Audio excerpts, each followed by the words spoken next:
नमस्कार, मैं हूं मोनिका जायसवाल और आप देख रहे हैं इंडिया न्यूज बुलेटिन की शुरुआत फटाफट खबरों के साथ। मानसून सत्र से पहले उपराष्ट्रपति वेंकैया नायडू ने बुलाई सर्वदलीय बैठक, पीएम मोदी समेत कई मंत्री होंगे शामिल। रक्षा मंत्री राजनाथ सिंह भी सर्वदलीय बैठक में हिस्सा लेने पहुंचे। राजनाथ सिंह के अलावा सांसद डेरेक ओ ब्रायन भी बैठक में हिस्सा लेने पहुंचे। विपक्षी पार्टियों के नेता भी सर्वदलीय बैठक में हिस्सा लेने पहुंचे। अकाली दल से हरसिमरत कौर बैठक में शामिल होने पहुंचे। महाराष्ट्र के पूर्व मंत्री अनिल देशमुख लगातार बढ़ रही मुश्किलें, ईडी ने अनिल देशमुख के नागपुर के ठिकानों पर रेड की। अनिल देशमुख के खिलाफ भ्रष्टाचार को लेकर जांच चल रही है, जिसके चलते अनिल देशमुख का इस्तीफा भी पड़ा था। मुंबई में भारी बारिश के चलते जनजीवन अस्त व्यस्त। मुंबई के चेंबूर और विक्रोली इलाके में दीवार गिरने से 24 लोगों की मौत हो गई। घटनास्थल पर राहत और बचाव कार्य जारी। प्रधानमंत्री मोदी ने मुंबई में हुए हादसे पर शोक जताया। पीएम मोदी ने मृतकों के परिजनों को 2 लाख रुपए मुआवजे का ऐलान किया। देश में कोरोना की दूसरी लहर पर लगी लगाम, एक दिन में सामने आए 41,277 नए केस। कुल मरीजों की संख्या 3 करोड़ 11 लाख के पार। देश में एक दिन में 517 मरीजों की मौत। अब तक कोरोना से 4,13,660 लोगों ने अपनी जान गंवाई। केरल में कोरोना जमकर बरपा रहा कहर, एक दिन में सामने आए कोरोना के 16,148 नए केस। 114 लोगों की मौत हुई। कर्नाटक में कोरोना की दूसरी लहर पर लगी लगाम, 24 घंटे में 869 नए केस सामने आए, 66 लोगों की मौत। तमिलनाडु में 24 घंटे में मिले 2,205 नए केस, एक दिन में 43 मरीजों की मौत हुई। राज्य में अब एक्टिव केस 28,590। महाराष्ट्र में एक दिन में 8,172 नए केस सामने आए, 24 घंटे में 124 लोगों ने कोरोना से जान गंवाई।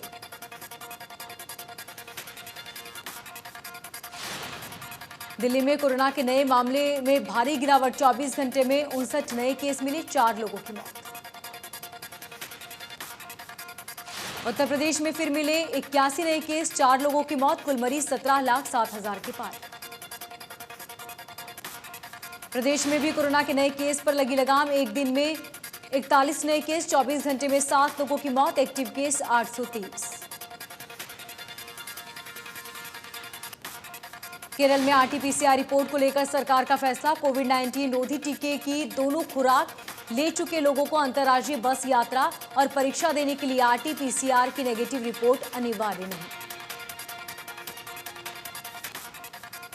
मुख्यमंत्री ने फरीदाबाद में एफएमडीए की दूसरी बार अहम बैठक ली। इस बैठक में फरीदाबाद के विकास और सौंदर्यीकरण से जुड़े कई अहम फैसले लिए गए।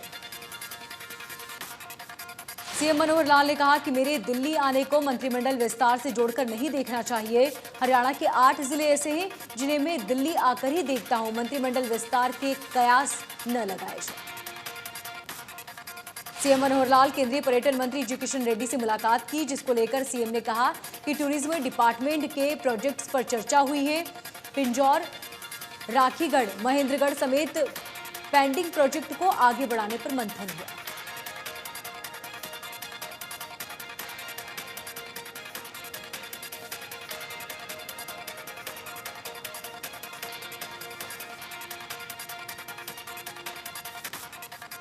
पंचकुला में अवैध हुक्का बार में सीएम फ्लाइंग की रेड। सेक्टर 9 और 11 में लेट नाइट पार्टी चल रही थी। क्लबों में युवक युवतियों की भीड़ लगी थी। बिना लाइसेंस के परोसी जा रही थी शराब। बार से पुलिस ने करीब 300 हुक्के और अवैध शराब की बोतलें बरामद की और मौके से कई युवक युवतियों को हिरासत में लिया। पंचकुला पुलिस की कार्यप्रणाली की एक रिपोर्ट सीईओ चीफ के आला अधिकारी पुलिस अधिकारी को दी गई। वहीं इन क्लबों को सील भी किया जा सकता है। फरीदाबाद के खोरी गांव में एक बार फिर तोड़फोड़ की कार्रवाई शुरू की गई। गांव से जल्द अवैध निर्माण हटाने के लिए नगर निगम ने अर्थ मूवर्स मशीनें मंगवाई। अर्थ मूवर्स मशीनें जल्द से जल्द अवैध निर्माण को हटाया जा सकेगा। सुप्रीम कोर्ट ने आदेश पर नगर निगम अवैध निर्माण हटा रहा है। रोहतक में जारी महिला किसानों ने अब अपना धरना प्रदर्शन खत्म कर दिया। शनिवार को मनीष ग्रोवर महिला किसानों के बीच पहुंचे और विवाद सुलझाया गया।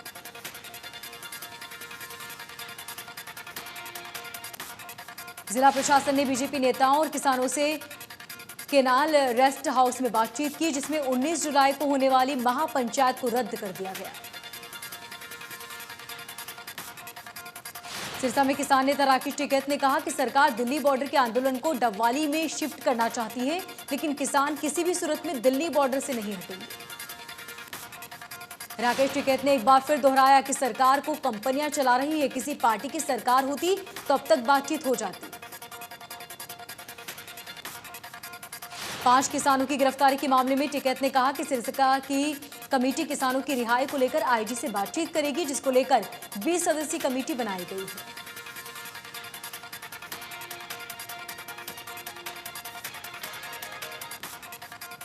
ग्यारह जुलाई को डिप्टी स्पीकर रणबीर की गाड़ी पर हमले के मामले में पुलिस ने 5 किसानों को गिरफ्तार किया है। मामले में राकेश टिकैत, योगेंद्र यादव समेत तमाम किसान नेता सिरसा एसपी के दफ्तर का घेराव करने पहुंचे। टिकरी बॉर्डर पर कृषि कानूनों के खिलाफ प्रदर्शन कर रहे किसान बिजली की समस्या को लेकर परेशान हैं। इसको लेकर आंदोलनकारी किसानों ने बहादुरगढ़ के बाईपास के मोड़ पर जाम लगा दिया। किसान चौक पर जाम लगने की वजह से वाहनों की लंबी लाइनें लग गई। दरअसल आंदोलनकारी किसान बिजली कटौती से परेशान हैं। प्रशासनिक अधिकारियों ने मौके पर पहुंचकर किसानों को समझाया। जाम लगाने वाले किसानों का कहना है कि यहां पिछले 8 महीने से आंदोलन कर रहे हैं। उन्हें मूलभूत सुविधाएं उपलब्ध करवाना सरकार का काम है, लेकिन सरकार जिम्मेदारी नहीं निभा रही। कैथल के रोहड़िया गांव में राज्य मंत्री कमलेश और सांसद नायाब सैनी किसानों ने विरोध किया। दोनों बीजेपी नेता गांव में चौपाल, नाला और स्कूल के आगमन का शिलान्यास करने पहुंचे। राज्य मंत्री कमलेश ने कहा कि गांव की जो मुख्य मांगे थी वो सरकारी योजनाओं के तहत लगभग पूरी कर दी गई है। आगे भी जो गांव की जरूरत होगी और मांगे होंगी उन्हें पूरा करने की कोशिश करेंगे। नारायणगढ़ के गांव बागवाली में किसान नेता गुरनाम सिंह चौधरी के विरोध में पोस्टर चस्पा किए गए। लोगों ने पोस्टर में संदेश देते हुए कहा कि चौधरी को किसी भी तरह का चंदा नहीं दिया जाएगा। ग्रामीण क्षेत्र में छोटे उद्योगों को बढ़ावा देने के लिए हरियाणा सरकार बड़ा कदम उठाने जा रही है। राज्य सरकार प्रदेश के प्रत्येक ब्लॉक को किसी न किसी औद्योगिक विजन के साथ जोड़ेगी। वन ब्लॉक वन प्रोजेक्ट की योजना को लेकर डिप्टी सीएम दुष्यंत चौटाला ने जानकारी दी। डिप्टी सीएम ने कहा कि 1 साल में हरियाणा की वन डिस्ट्रिक्ट वन प्रोजेक्ट योजना देश भर में मॉडल बनी है। दुष्यंत चौटाला ने राज्य सरकार प्रदेश के 137 ब्लॉकों में वन ब्लॉक वन प्रोजेक्ट की योजना बन रही है, जिसमें common services, lab testing, packaging, transportation और अकाउंटेंट जैसी सुविधाएं उपलब्ध हैं। पंजाब कांग्रेस में चल रही अंदरूनी लड़ाई को लेकर हरियाणा के गृह मंत्री अनिल विज ने कहा कि कांग्रेस की अंदरूनी लड़ाई अब लोगों के मनोरंजन का साधन बन चुका है, जिससे रोजाना नए एपिसोड सामने आ रहे हैं। कोरोना की तीसरी लहर को लेकर डब्ल्यूएचओ ने चेतावनी जारी की। विज ने कहा कि उन्होंने सभी अधिकारियों को टीमें गठित कर भीड़भाड़ वाले इलाकों पर नजर रखने के निर्देश दिए। डब्ल्यूएचओ ने तीसरी लहर से तबाही की आशंका जताई। अंबाला में लोगों की मदद के लिए काम कर रही फीड द नीडी की तीसरी सालगिरह मनाई गई। इस मौके पर अंबाला नगर निगम की मेयर शक्ति रानी शर्मा मौजूद है।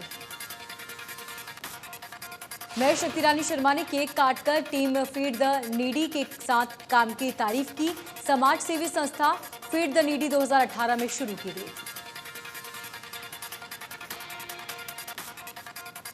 अंबाला में लोग अब 14,420 पर कॉल कर सेप्टिक टैंक साफ करवा सकते हैं। कॉल के बाद अंबाला निगम कर्मचारी टैंक वालों से काम करवाएंगे। निगम मेयर शक्ति रानी शर्मा की तरफ से पहल की गई। नहर में पानी न आने के चलते किसानों ने रोहतक जिंद रोड जाम कर दिया। जाम से वाहनों की लंबी कतारें लग गई। अधिकारियों की ठेकेदारी से मिलीभगत के चलते नहर में पानी न आने पर किसानों ने आरोप लगाया। किसानों का कहना है कि जब तक नहर में पानी नहीं आ जाता तब तक जाम नहीं खोला जाएगा। रोड जाम की सूचना पर पुलिस मौके पर पहुंची। अधिकारियों ने किसानों को समझाने की कोशिश की, लेकिन किसानों ने नहीं माना। पानी की किल्लत के चलते किसान फसल की बुआई नहीं कर पा रहे। पशुओं के लिए भी पानी नहीं है। आसपास के गांवों के किसान भी प्रदर्शन में शामिल हुए। साइबर सिटी गुरुग्राम के सेक्टर 56 में रहने वाले ग्रुप हाउसिंग सोसाइटी के परिजनों पर सीवरेज, पानी, बिजली काटे जाने की तलवार लटकने लगी। एचएसवीपी विभाग ने रकम न देने के एवज में इन ग्रुप हाउसिंग सोसाइटियों में रहने वाले हजारों लोगों की सीवरेज, बिजली और पानी के कनेक्शन काटे जाने जैसे आदेश जारी किए।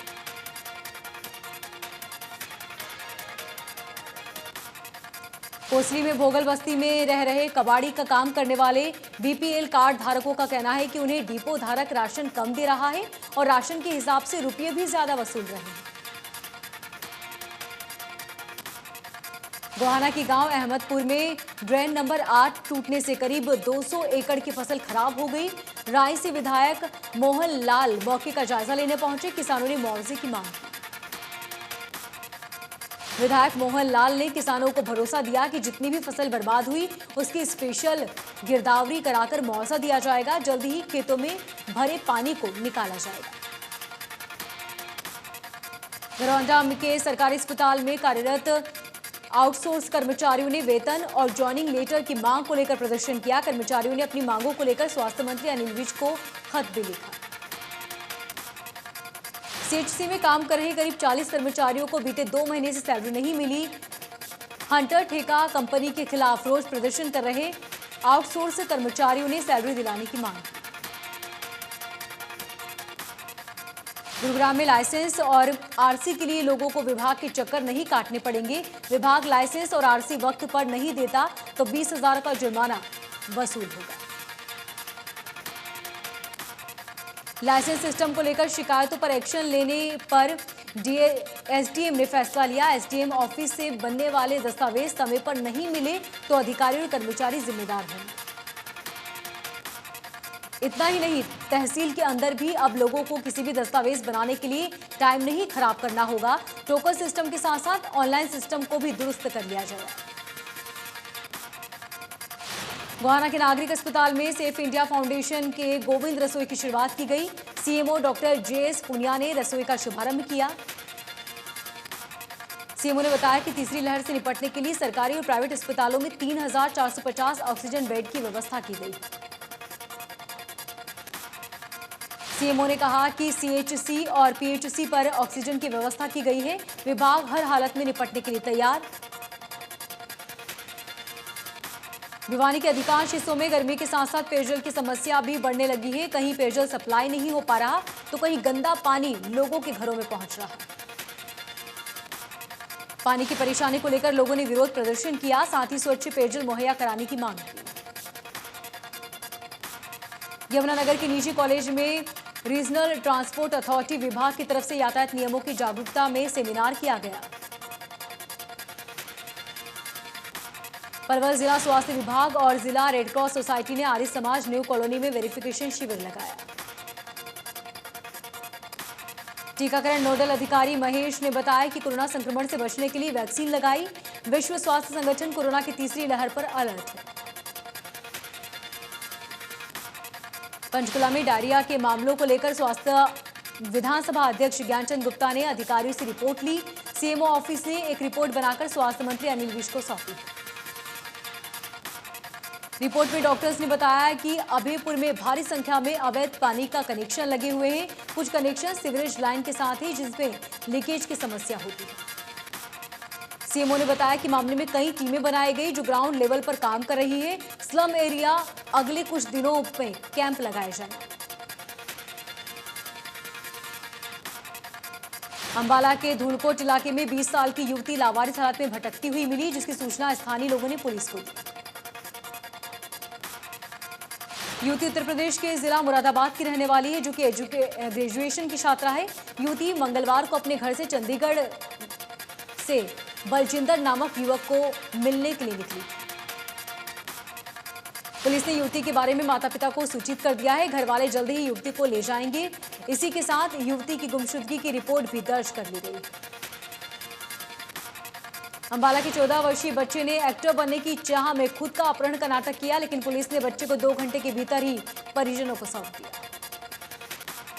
बच्चे के पिता की माने तो बच्चा घर से बैग और कपड़े, इसके साथ ही 18,000 रुपए नगद लेकर गया था और अपने घर से फोन पर मैसेज किया था कि उसका अपहरण हो चुका है। पुलिस ने बच्चे के मोबाइल लोकेशन से एयरपोर्ट से उसे बरामद किया।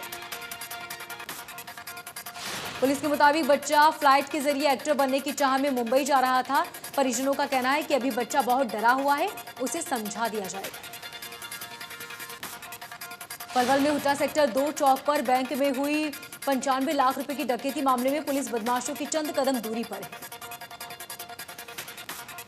वारदात के बाद से ही पुलिस बदमाशों को दबोचने की पूरी मुस्तैदी में लगी हुई है। पुलिस अधीक्षक के आदेश पर टीमें बदमाशों की जानकारी जुटाने के लिए दबिश दे रही है।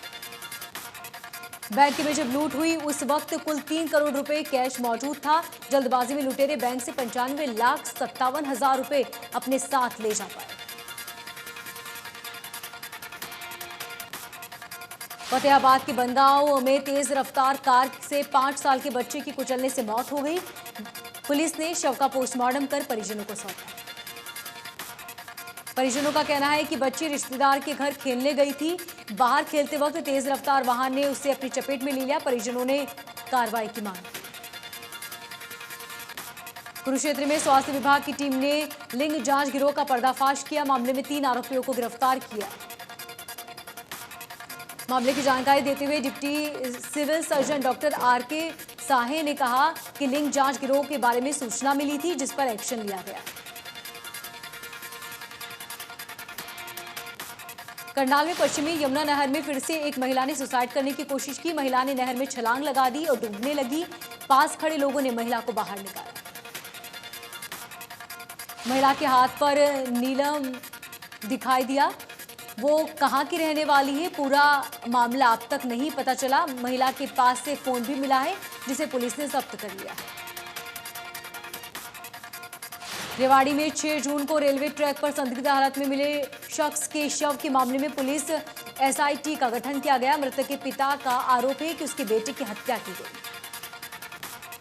शिकायतकर्ता के मुताबिक ललित 5 जून को गांव के कुछ लड़कों के साथ बैठा हुआ था।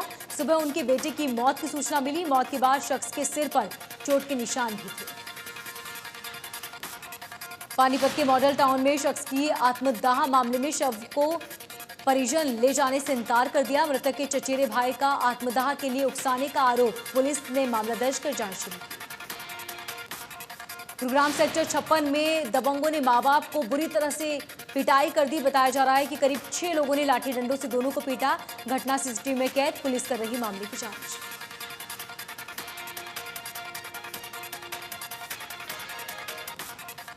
कोविड से हालात सामान्य होने के बाद स्कूल भी खुल गए हैं, लेकिन अंबाला में शिक्षा विभाग की चिंता बढ़ गई। अंबाला में 35 स्कूल ऐसे हैं जिनके पास प्रिंसिपल ही नहीं। ऐसे में व्यवस्थाओं पर असर पड़ेगा। रोहतक पहुंचे इनेलो सुप्रीमो ओम प्रकाश चौटाला। इनेलो से नाराज लोगों को किसी प्रकार का विरोध न करते हुए पार्टी में वापस आने की बात कही, चाहे वो जेजेपी के नेता ही क्यों न हो। ओपी चौटाला रोहतक पार्टी कार्यालय में पहुंचे। ओम प्रकाश चौटाला ने कहा कि किसान आंदोलन ने उन लोगों के मुंह पर तमाचा मारा है जो जाति धर्म में बैठकर राजनीति करते हैं। ओपी चौटाला ने कहा कि 20 और 21 जुलाई को वो दिल्ली बॉर्डर पर लगे धरनों पर जाकर किसानों से बातचीत करेंगे। उन्होंने कहा कि बीजेपी शासनकाल में सबसे ज्यादा किसानों का शोषण किया गया। रेवाड़ी में सवारियों से भरी बस पानी के अंडरपास में जा फंसी। ग्रामीणों की मदद से अंडरपास से बाहर बस को निकाला गया। बस में सभी यात्री सुरक्षित। बस में 30 यात्री सवार थे। ड्राइवर ने बताया कि उसे पानी की गहराई का अंदाजा नहीं था और बस फंस गई। फिलहाल सभी यात्री सुरक्षित हैं। पानीपत के इंडस्ट्रियल एरिया में एलईडी लाइट बनाने वाली फैक्ट्री में आग लग गई। आग इतनी ज्यादा विकराल थी कि फैक्ट्री के पीछे की तरफ दीवार और छत के लेटर के परखच्चे उड़ गए। आग लगने की वजह अब तक साफ नहीं हो पाई। आशंका जताई जा रही है कि शॉर्ट सर्किट की वजह से आग लगी। फैक्ट्री में आग से करीब 7 से 8 करोड़ रुपए का नुकसान हुआ। भिवानी में पावर ग्रिड के लिए अधिकृत जमीन के मुआवजे के लिए गांव निबड़ीवाली में किसान अनिश्चितकालीन धरने पर बैठे। किसानों ने 2 घंटे अर्धनग्न होकर धरना दिया, साथ ही मांगे न मानने पर आमरण अनशन की चेतावनी। सोनीपत में पंचायत की जमीन पर 500 पेड़ का ऑक्सीजन बाग लगाया गया, जहां पर हर उम्र के लोग पौधारोपण में शामिल हुए। ट्री मैन देवेंद्र सुरा ने ऑक्सीजन बाग में पौधारोपण कार्यक्रम का आयोजन किया, जिसमें जिला उपायुक्त ललित, एसडीएम शशि, पर्यावरणविद डॉक्टर अनीता समेत कई अधिकारी शामिल। जिले में अब तक 14 ऑक्सीजन बाग लगाए जा चुके हैं। ट्री मैन देवेंद्र सुरा ने प्रयास से पौधारोपण का सफल ऑक्सीजन बाग लगाया गया।